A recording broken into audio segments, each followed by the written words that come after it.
तो current affairs के अगले टॉपिक के अंतर्गत हम लोग पढ़ने जा रहे हैं वैश्विक बहुआयामी गरीबी सूचकांक global multi dimensional poverty index 2023। ये आ चुका है आपका, ये लॉन्च किया गया है global multi dimensional poverty index 2023। वैसे है तो गरीबी सूचकांक, इसलिए इस सूचकांक के बारे में आज के सेशन में आप मेरे साथ अच्छे से पढ़ेंगे। तो आप लोग हेडिंग डाल लीजिए इसको, वैश्विक बहुआयामी गरीबी सूचकांक 2023। मोस्ट इंपॉर्टेंट डेटा होता है जब कभी भी आप सामाजिक न्याय और जो है कभी भी कोई ऐसे तथ्य के साथ बात करते हैं तो ये इंडेक्स आपका एक सपोर्ट करता है मेंस आंसर राइटिंग में। ठीक है, तो देखिए ये जारी किया जाता है, आपकी एक संस्था है संयुक्त राष्ट्र विकास कार्यक्रम UNDP के बारे में आप सभी जानते हैं। मानव विकास सूचकांक भी उसी के द्वारा जारी किया जाता है। और संयुक्त राष्ट्र विकास कार्यक्रम जो आपका UNDP है, यूनाइटेड नेशन डेवलपमेंट प्रोग्राम, और ऑक्सफोर्ड गरीबी और मानव विकास पहल, इसको बोलते हैं OPSDHI, दो संस्थाएं हैं, ये मिलकर के जारी करती हैं।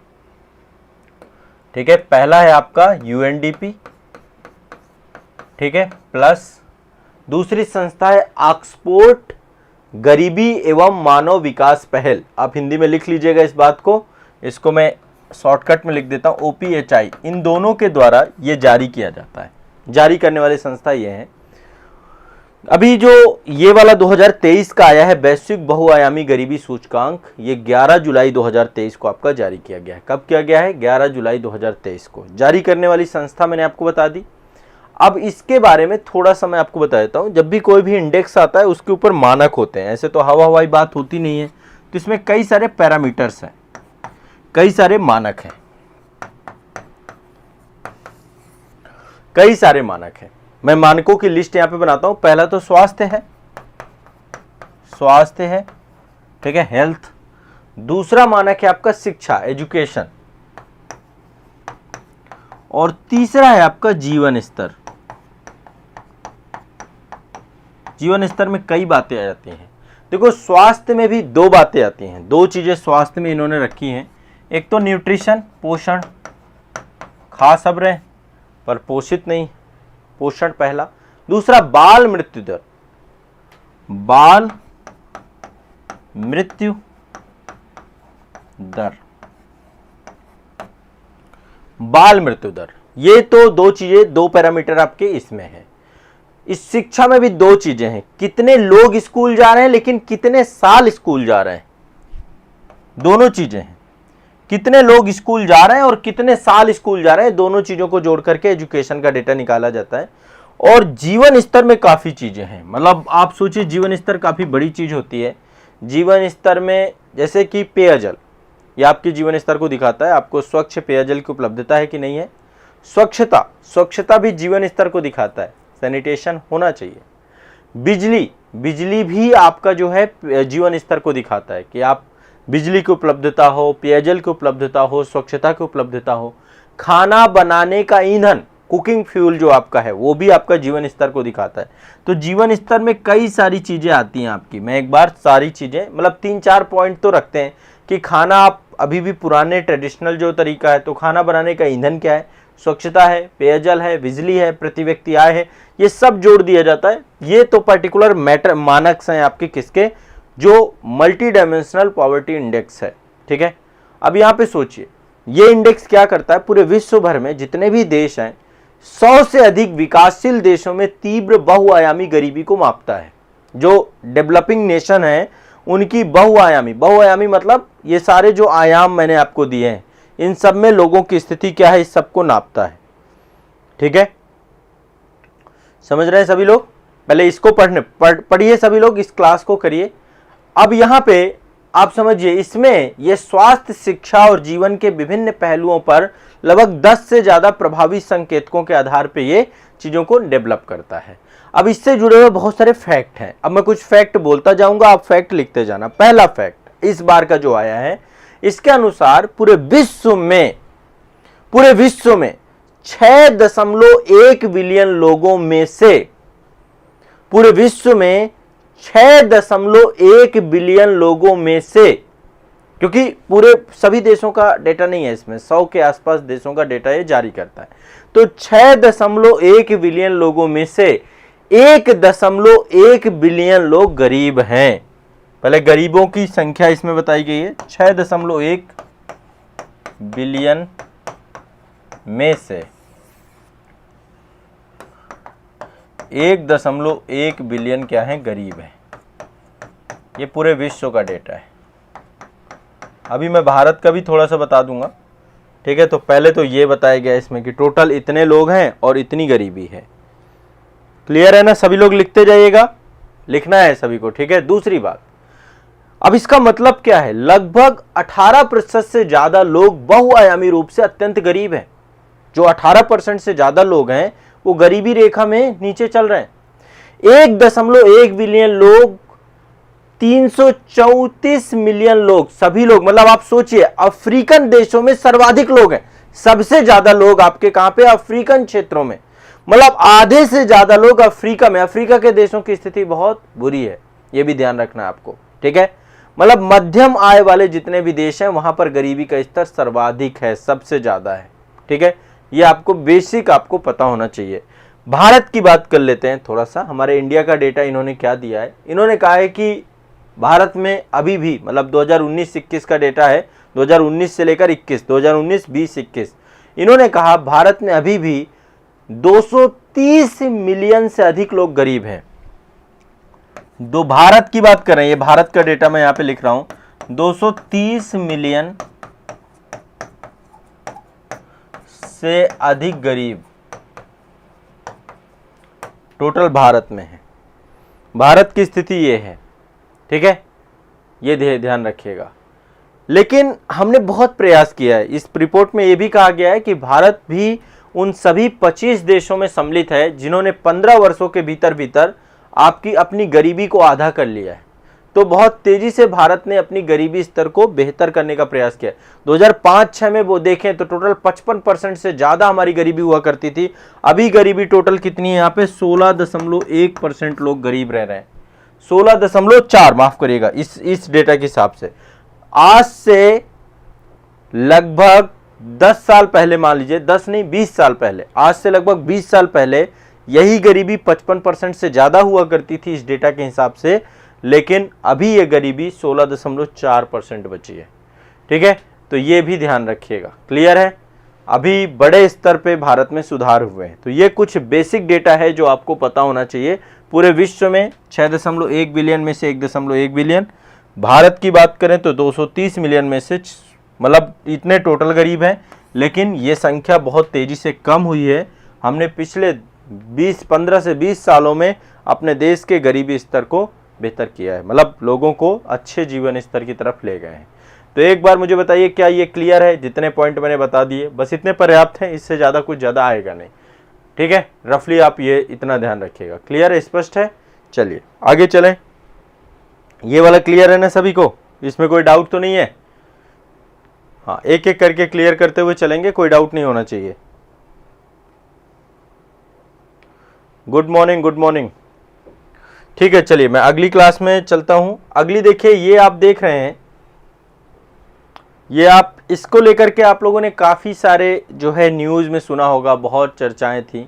अटलांटिक महासागर में एक पनडुब्बी थी जिसका नाम था टाइटन, और ये देखने गई थी टाइटैनिक को। ये पनडुब्बी लापता हो गई। इसके बारे में थोड़ा सा मैं आपको बताना चाहता हूँ। आप सभी लोग इस पनडुब्बी को लेकर के काफ़ी सारी चीज़ों को लेकर जानते भी होंगे, खूब आपने खबरें सुनी हैं। तो अटलांटिक महासागर में ये पनडुब्बी आपकी लापता हुई थी, और लापता ही नहीं हुई बल्कि इसमें जितने भी सवार गए थे बहुत ही रिच थे, पैसे वाले थे, तभी इतना बड़ा एडवेंचर किया। एक तरीके से ये भी एडवेंचर ही है। टाइटैनिक को देखने गए थे। टाइटैनिक आज की बात नहीं, बहुत पुरानी बात है। टाइटैनिक आप लोगों ने मूवी भी देखी होगी, एक मूवी बनी हुई है टाइटैनिक के ऊपर। तो उस मूवी में एक टाइटैनिक जहाज़, जो कि सबसे बड़ा जहाज़ था, वो एक यात्रा में निकलता है, ठीक है, यूरोप से अमेरिका की यात्रा में निकलता है और रास्ते में क्षतिग्रस्त हो जाता है, और फिर जितने भी लोग उसमें सवार होते हैं उनमें से अधिकांश मारे जाते हैं, ठीक है। तो अटलांटिक महासागर में एक पनडुब्बी गई थी टाइटन। इसका सफ़र चालू हुआ था 16 जून से। 16 जून से इसका सफ़र चालू हुआ था इस पनडुब्बी का, ठीक है। इसके बाद ये 18 जून को सभी यात्री जो है पानी के अंदर पहुंच गए थे, नीचे चले गए थे। छोटी सी पनडुब्बी है, बहुत ज़्यादा नहीं है। और 18 जून के दिन दोपहर को ही इसका संपर्क टूट गया। इसके ऊपर एक जो है बड़ा सा पोत था, उस पोत से इसका कनेक्शन था, जिस कंपनी के द्वारा इसको भेजा गया था, ठीक है। लेकिन उसका कनेक्शन जो है 18 जून को ही टूट गया। 16 से सफ़र चालू हुआ, 18 जून को कनेक्ट। इसमें जितने भी यात्री थे उनकी मृत्यु की आशंका की बात की गई। 22 जून को फाइनली जो है इसके हादसे की पुष्टि कर दी गई और टाइटन का जो मलबा है वो बाहर लाया गया और ये बता दिया गया कि ये पूरी तरीके से क्या हुआ, ब्लास्ट हो गया। इसके पीछे का रीज़न यही है कि आप जैसा कि जानते हैं कि जैसे जैसे हम समंदर हो, पानी हो, उसके नीचे जाएंगे तो पानी का अपना खुद का एक दबाव होता है, एक प्रेशर होता है, ठीक है।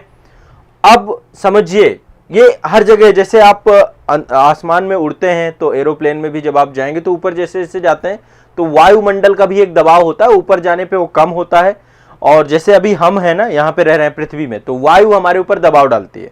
तो वायु जैसे हमारे अंदर दबाव डालती है ना, तो हमारे अंदर भी ब्लड प्रेशर है ना। शरीर के अंदर ब्लड प्रेशर क्या करता है, प्रॉपर मेंटेन रखता है वायुमंडल से। जैसे जैसे हम पहाड़ों में जाते हैं ना, तो आप देखते हैं कि कई बार नाक से खून आने लगता है। उसके पीछे का कारण यही है कि जैसे जैसे ऊपर जाएंगे तो वायुमंडलीय दाब कम होगा। और जब वायुमंडलीय दाब कम होगा तो क्या होगा, है ना, निश्चित तौर पे जो शरीर के अंदर प्रेशर लग रहा है ब्लड का, वो आपका, है ना। तो यहाँ पे पूरा खेल दाब का है, ये समझिएगा। मैं एक एग्जांपल तो आपको ये दिया।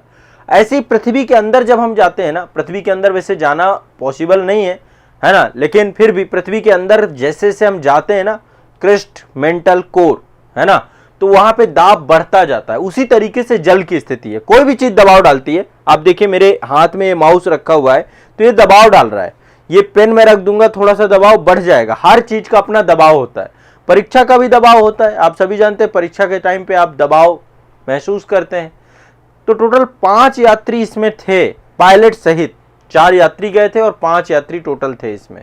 और ये जो पनडुब्बी आपकी है लगभग 12,500 फीट नीचे गई और जैसे ही टाइटैनिक के पास पहुंची, वहीं पर इस पे प्रेशर इतना ज्यादा हो गया जल का कि अंदर का प्रेशर उतना ज्यादा मेंटेन नहीं रह पाया, जिसके कारण से ब्लास्ट हो गई और ये पांचों के पांचों यात्री क्या हो गए, खत्म हो गए, ठीक है। इसमें अमेरिका, कनाडा, फ्रांस, ब्रिटेन, इन चारों देशों के द्वारा 4 दिन तक तलाशी अभियान चलाया गया था। टाइटैनिक के मलबे के पास ही टाइटन पनडुब्बी का भी मलबा देखने को मिला। तो ये ओशन गेट के द्वारा बनाई गई थी, कंपनी है ओशन गेट, टाइटन पनडुब्बी। अब ये देखिए इस तरीके का भी एडवेंचर होता है कि भैया ये घटना हुई थी, इस दुर्घटना का मलबा देखने जाना है। तो ये अब एडवेंचर टूरिज्म है और सही तरीके से कैलकुलेशन नहीं हो पाई और उसी कारण से ये प्रभाव पूरा रहा कि दबाव, जो जल का दबाव था, वो ये पनडुब्बी संभाल नहीं पाई और अंततोगत्वा ये पूरी तरीके से ब्लास्ट हो गई, सिकुड़ गई, ठीक है। समझ रहे हैं बात को? हाँ, डीप सी प्रेशर, बिल्कुल सही कह रहे हैं। समंदर के अंदर जैसे जैसे गहराई में जाएंगे उसका दबाव लगेगा, हर चीज का अपना दबाव होता है। तो अटलांटिक महासागर में टाइटन पनडुब्बी जो है आपकी लापता हो गई थी और अभी मतलब पनडुब्बी पूरी तरीके से ये तय हो गया कि इसमें 5 लोग जो गए थे पूरी तरीके से खत्म हो गए, मर गए। और 4 दिन तक तलाशी अभियान चला था इसका। 22 जून 2023 को, 16 जून से सफर चालू हुआ, 18 जून को संपर्क टूट गया और 22 जून को तय हो गया कि जितने भी लोग गए थे सारे के सारे खत्म हो गए। तो सोचिए अंदर का माहौल कितना खतरनाक रहा होगा। टाइटैनिक के डूबने के स्थल से 500 मीटर दूरी पर ही इसके 5 बड़े टुकड़े मिले थे ओशन, ये टाइटन पनडुब्बी के। और 18 जून 2023 को पनडुब्बी में एक बड़ा धमाका हुआ। धमाके के बाद से अमेरिका, कनाडा, फ्रांस और ब्रिटेन के जांचकर्ता मिलकर के इस पे काम कर रहे हैं, ठीक है। इसका रीजन सही ढूंढने की बात कर रहे हैं। अब यहाँ पे थोड़ा सा मैं आपको बता देता हूँ भैया गया कौन कौन था। ये अमीरों के शौक हैं, हम सबके लिए तो नहीं है, लेकिन फिर भी जान लेते हैं कौन कौन गए थे। एक ब्रिटिश अरबपति थे जिनका नाम था शहजादा दाऊद, आप लिखना चाहो तो नाम लिख सकते हो। ये पाकिस्तान मूल के थे, वैसे देखा जाए तो पाकिस्तान पहले भारत ही हुआ करता था, बट पाकिस्तान मूल के थे ब्रिटिश अरबपति जिनका नाम था शहजादा दाऊद, ये गए थे। इनके बेटे गए थे सुलेमान दाऊद, 2 दाऊद गए थे, वो दाऊद इब्राहिम नहीं है। शहजादा दाऊद और सुलेमान दाऊद ये 2 गए थे, बाप बेटे थे दोनों, ये दोनों खत्म हो गए। एक ब्रिटेन के अरबपति थे जिनका नाम था हामिस हार्डिंग, वो भी गए थे इसमें, ठीक है। 3 नाम बता दिए मैंने, शहजादा दाऊद, ठीक है, सुलेमान दाऊद, ये दोनों बाप बेटे हैं। शहजादा दाऊद इसके पिता हैं सुलेमान दाऊद के, और ब्रिटिश अरबपति थे हामिश हार्डिंग, ये गए थे। इसके अलावा जो पनडुब्बी का संचालन करने वाली कंपनी है ओशन गेट, ये कंपनी आप समझ रहे हैं ना, ये कंपनी, इसका जो सीईओ था, आप सोचिए उसके भी भाग्य कर्म फूटे हुए थे, उसका सीईओ स्टॉकटन रस, ये भी गया था महोदय, स्टॉकटन रस नाम है उसका, क्या नाम है, स्टॉकटन रस, वो भी गया था सीईओ स्टॉकटन रस, ओशन गेट के सीईओ भी इसी में निपट गए। और फ्रांस के एक्सप्लोरर पॉल हेनरी नार्गोलेट, अब सोचो ये फ्रांस के एक जो है हेनरी नार्गोलेट थे, वो भी गए थे, वो भी अरबपति थे, तो सब पैसे वाले लोग थे, इसका मालिक भी था, सीईओ भी था, ठीक है। तो ओशन गेट के सीईओ भी इसमें चले गए, तो लोगों को भरोसा ज्यादा हो जाता है कि यार चलो मालिक जा रहा है इसका कंपनी का, और फिर घटना तो घटती है। हाँ चलिए, दूसरा ये एक इंपॉर्टेंट था, सभी लोगों को रफली आइडिया लग गया क्या घटनाक्रम था, क्या चीजें थी, मैंने दूसरा आपको ये भी बता दिया। किसी को दिक्कत, ठीक है, क्लियर है? हाँ चलिए आगे बढ़ते हैं, नेक्स्ट अगला, सब लोग क्लियर करते जाएं। हाँ हमारे साथ यहाँ पर प्रमोद कुमार वर्मा जी, हाँ ठीक है, चलिए बहुत बढ़िया। अगली खबर आपकी यूनाइटेड नेशन से जुड़ी हुई है।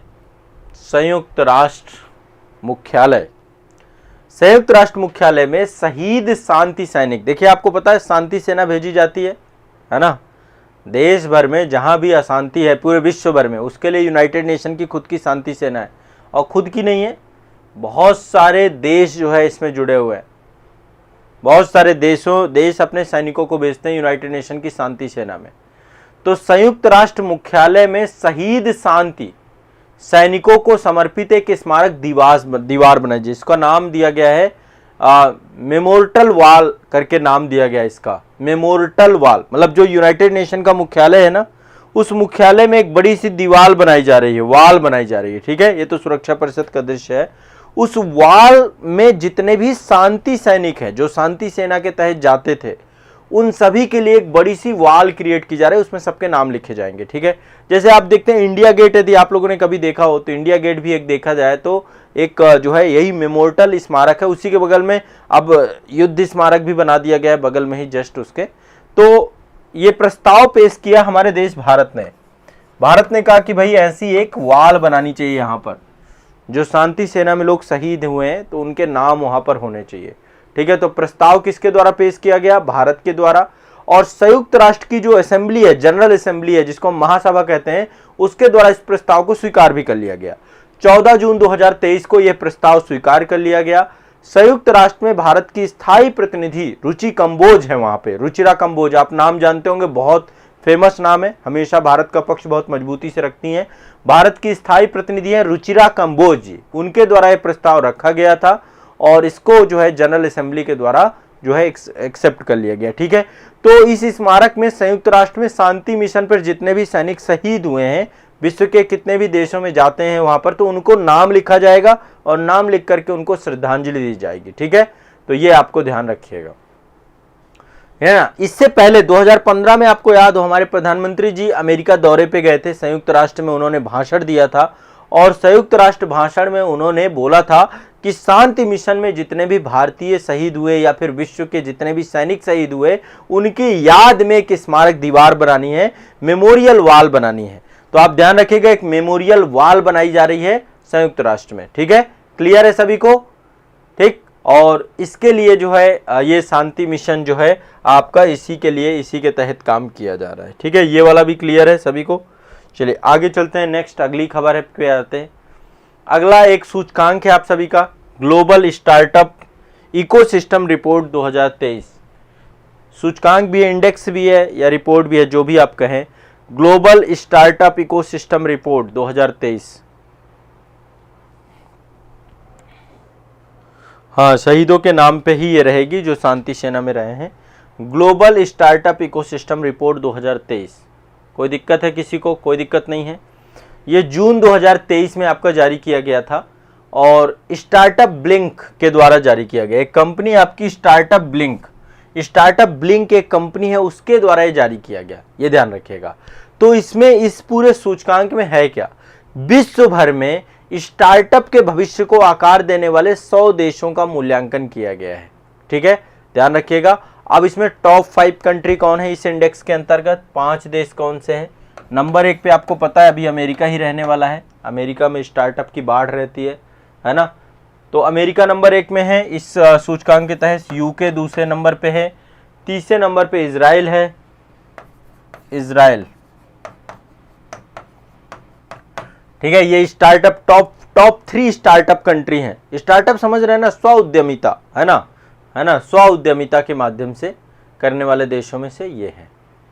अब आप सभी के दिमाग में एक बात कौन रही होगी कि भैया सब तो ठीक है, भारत का क्या नंबर है, तो भारत 21वें नंबर पे है, भारत है 21 नंबर पे। ठीक है, भारत है 21 नंबर पे। इसमें एक रिपोर्ट और जारी की गई कि शीर्ष शहर कौन कौन से हैं, तो शीर्ष शहरों में भारत में बेंगलुरु, दिल्ली, मुंबई, यहाँ पर सबसे ज़्यादा स्टार्टअप हो रहे हैं, बेंगलुरु में, दिल्ली में, मुंबई में। ठीक है, तो टॉप मतलब 3 भारत के राज्य यही हैं। बाकी आप ये याद रखिएगा टॉप 3 में ये हैं, और क्लियर है। और यदि टॉप शीर्ष शहरों की बात करें, नंबर 1 में सैन फ्रांसिस्को है। ठीक है, सैन फ्रांसिस्को आपका यूएसए का है, न्यूयॉर्क है, न्यूयॉर्क यूएसए में है, और लंदन तीसरे नंबर पे लंदन आता है।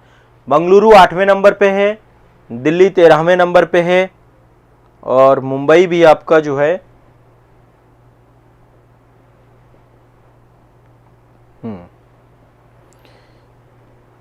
इंटरनेट में कुछ समस्या हो गई क्या?